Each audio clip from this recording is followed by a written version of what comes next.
bela, na terra do café. Da terra recebi a cor escura de café, vinda da mãe, misturada ao branco defunto do meu pai, comerciante português. Trago em mim o inconciliável e este é o meu motor. Num universo de sim ou não, branco ou negro, eu represento o talvez. Talvez é não para quem quer ouvir sim, e significa sim para quem espera ouvir não. A culpa será minha se os homens exigem a pureza e recusam as combinações? Sou eu que devo tornar-me em sim ou em não? Ou são os homens que devem aceitar o talvez? Face a este problema capital, as pessoas dividem-se aos meus olhos em dois grupos, os maniqueístas e os outros. É bom esclarecer que raros são os outros. O mundo é geralmente maniqueísta. Olá, pessoal! Esse trecho que eu acabei de ler aqui nos remete, né, a uma situação bastante atual da nossa realidade, tá? E ele está bem no início desse livro do Pepe Tela, Mayombe, né? Que é sobre ele que eu vou falar hoje com vocês. Bom, Pepe Tela é um autor angolano, tá? Ele escreveu esse livro lá no início da década de 70. A primeira publicação foi em 1980, certo? E do que ele fala? Qual é o que ele aborda, né, nessa história? Para a gente entender o que esse livro nos traz, é importante entrar um pouquinho na história, tá? Bom, Angola é um país africano que foi colônia portuguesa por muitos séculos, tá? A independência de Angola aconteceu em 1975, certo? Muito recentemente, pouco mais de 40 anos atrás. E durante a década de 1960, o país viveu uma guerra por sua independência, né? Só que essa guerra, essa luta pela independência, ela tinha uma peculiaridade, né? Aconteceu ali algo que foi chamado de uma guerra de guerrilhas, né? O que é isso? O que aconteceu? Surgiram no país diversos movimentos buscando a libertação, né? Buscando a independência de Portugal. E esses movimentos, cada um desses movimentos tinha um ideal, né? O ideal comum era a independência do país. Mas o que viria depois disso, né? O que aconteceria nesse pós-independência, variavam, né? As ideias ali variavam de um movimento para outro, né? Então, havia guerrilhas, haviam movimentos diferentes que não se entendiam também entre eles, embora o objetivo fosse comum. E dentro dos próprios movimentos, havia ideais diferentes, né, entre os guerrilheiros. O livro fala do MPLA, que é o Movimento pela Libertação de Angola, certo? Era um movimento de visão marxista-leninista e que buscava, eles buscavam a independência de Angola e pretendiam instaurar no país o socialismo após essa independência, tá? Por que é falado desse movimento especificamente? Pepe Tela, o autor desse livro, lutou, né, participou ativamente do MPLA, certo? Então, é algo que ele conhece ali nas suas entranhas, né? Bom, apesar de ele ter escrito isso enquanto ele estava participando desse movimento, de nos trazer conhecimentos do que acontecia no interior desse movimento, né, nas relações ali entre essas pessoas que faziam parte do movimento, essa história ela é totalmente fictícia, né? Ela não nos traz personagens ou ações ali reais. Então, é uma história baseada na realidade, né, em algo que estava acontecendo naquele momento, mas os personagens, as histórias desses personagens foram criadas pelo autor, tá? Não é uma história real, certo? O movimento foi real, e muito do que ele traz ali nos ajuda a entender como é que as coisas aconteciam, tá? Bom, e aí o título do livro, Mayombe. O que é Mayombe? Mayombe é uma grande floresta na África, né? E toda a história que ele conta aqui se passa no interior dessa floresta, certo? Uma base de guerrilheiros foi implantada, foi instaurada ali, né? Por conta da densidade da floresta, eles conseguiam ficar escondidos dos helicópteros, né? De ataques aéreos dos portugueses, os tugas, como eles chamam, né? Então, era o lugar onde eles montaram a sua base ali, uma das bases do movimento. Bom, a narrativa, ela foca o pessoal, o psicológico dos personagens. Então, a gente não tem aqui uma descrição histórica, social, enfim, de ideal do movimento aprofundado. A gente vai conhecendo um pouco do ideal desse movimento através das falas, dos pensamentos, da relação entre os personagens, né? Então, o foco do autor está nas pessoas e não no evento histórico, tá? Então, a gente mergulha, né? Isso faz com que a gente entre dentro da história, a gente sente junto com os personagens, né? É um livro que tem um final, inclusive, que assim, te deixa ali estatelado. Eu terminei chorando essa história, né? Que é maravilhoso. Não vou falar aqui porque eu não vou dar spoiler para quem for ler. E nessa descrição ali dos personagens, nesse mergulho no mundo, né? Na mente dos personagens, a gente tem a peculiaridade também do foco narrativo, tá?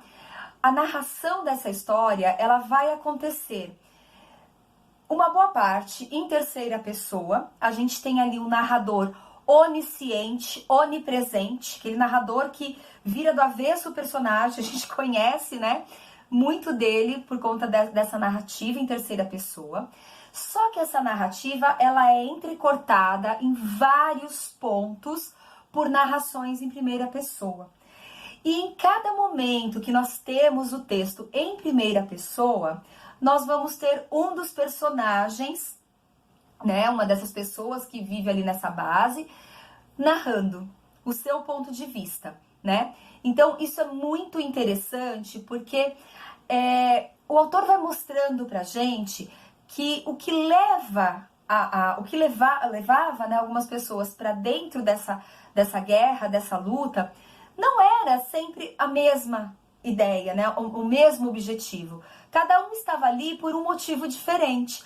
Poucos eram os que tinham um ideal de fato, um conhecimento, vamos dizer assim, não sei se o ideal, mas um conhecimento aprofundado de política, né?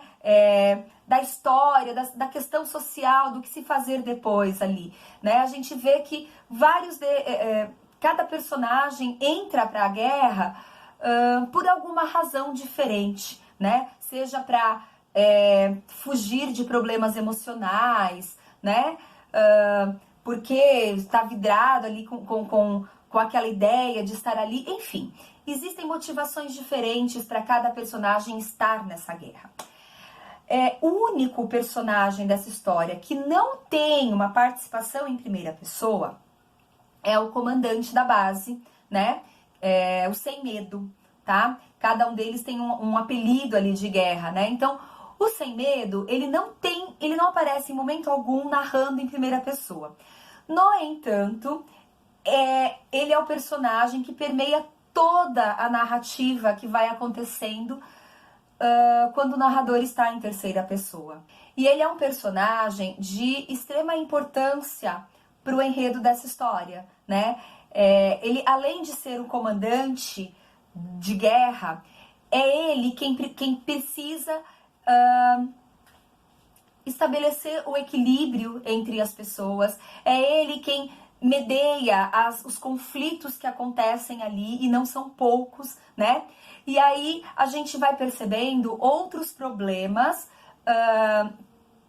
que estão envolvidos, né, nessa guerra pela independência, né? E a dificuldade que provavelmente seria estruturar esse país vinda a independência.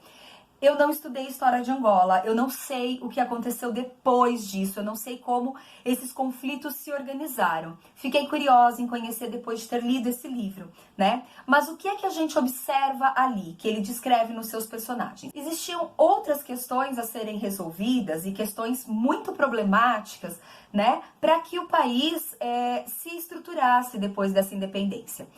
Uma delas é a questão do tribalismo. Então a gente vê o tempo todo ali discussões, né, brigas por conta de desentendimentos entre pessoas de tribos diferentes. Então, pessoas de tribos inimigas lutando por uma mesma causa. E aí, dentro desse movimento, eles se desentendiam, né? Quando alguma coisa acontecia de errado, quando alguém fazia alguma coisa errada, logo vinha a força do tribalismo nas outras. Então, aqueles que pertenciam a outra tribo começavam a discutir ali. O próprio Sem Medo, quando intervinha em algumas discussões, era a sua integridade ali política como comandante era colocada em xeque, né? Havia muita desconfiança dele, inclusive, porque ele defendeu aquele porque eles pertencem à mesma tribo, né? Então, isso é uma coisa muito forte entre as pessoas que estavam ali. Uma outra questão é a questão da mestiçagem, né? Esse trecho que eu li retrata bastante isso. Existia uma briga entre negros e brancos, né? Os portugueses e os angolanos, africanos de fato.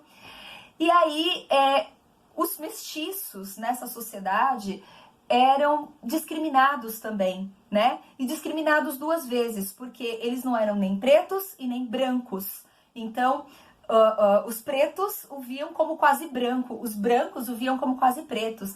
Então, isso era um problema a se resolver também dentro dessa sociedade, né? O racismo era uma coisa muito forte, muito latente ali dentro. E a resistência à imposição do branco, dos tugas, também era muito forte, tá? Então, vários problemas locais, sociais, precisavam ser resolvidos. E os conflitos eram constantes dentro nesse tempo, que é um tempo pequeno de narrativa, né, que nos é trazido, e muitos conflitos iam ali acontecendo. Bom, a gente tem nessa trama toda uma única personagem mulher, que é a Ondina. E o fato de ela ser a única personagem mulher não a torna menos importante na trama, muito pelo contrário, né? A Ondina, ela representa, né? Ela traz pra gente ali a aparição dessa personagem, ela nos mostra um outro problema muito forte dentro daquela sociedade, que é a questão do machismo, né? E da imposição masculina, certo? A Ondina é uma professora, ela estudou fora do país, ela é noiva do comissário, que é amigo do comandante Sem Medo. A Ondina é uma mulher de um espírito livre, ela não se prende aos tabus sexuais que aquela sociedade impõe, né? E ela não se satisfaz, ela é noiva do comissário, mas ela teve outros homens antes dele e ela não se satisfaz com ele, né? Um homem que está vivendo ali para a guerra, que não tem esse olhar, né? De trazer ali uma satisfação para aquela mulher. Bom, há um momento na história em que a Ondina trai o noivo, né? E isso se torna público. Bom, todo o entorno disso, né? As consequências disso, a gente vai observando, né? O quanto a mentalidade ali ainda era bastante atrasada. Ela perde o seu emprego, ela é vista por quase todos, né, como uma perdida, uma prostituta, alguém que não vale nada ali, né?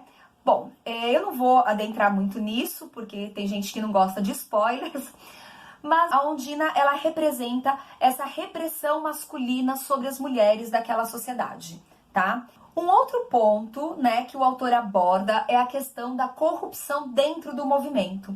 Então a gente vê que ali no movimento, né, cujo objetivo deveria ser o mesmo para todos, existe também uma ação corrupta, né, que acaba impedindo a chegada de alimentos na base, né, faz com que os guerrilheiros ali passem por dificuldades, enfim.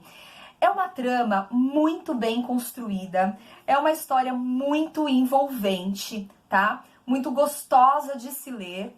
É um livro que está na lista do vestibular da FUVEST.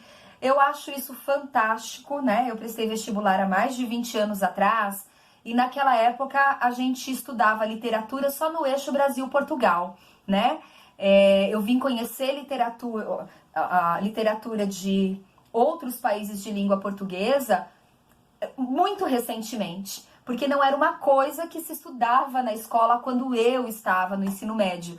E aí quando eu vejo, né, Pepe Tela, Mia Couto, autores africanos na lista de vestibular, eu acho isso fantástico, porque a gente expande os nossos horizontes, né? A gente vai conhecendo ali novas culturas, né? Novos autores, novas culturas, novas formas de apresentação da nossa língua, né? Então, é um livro que vale muito a pena ler. Eu super recomendo, assim, é uma história que realmente nos envolve e a gente vai descascando, vai tirando cada parágrafo, cada linha dessa história.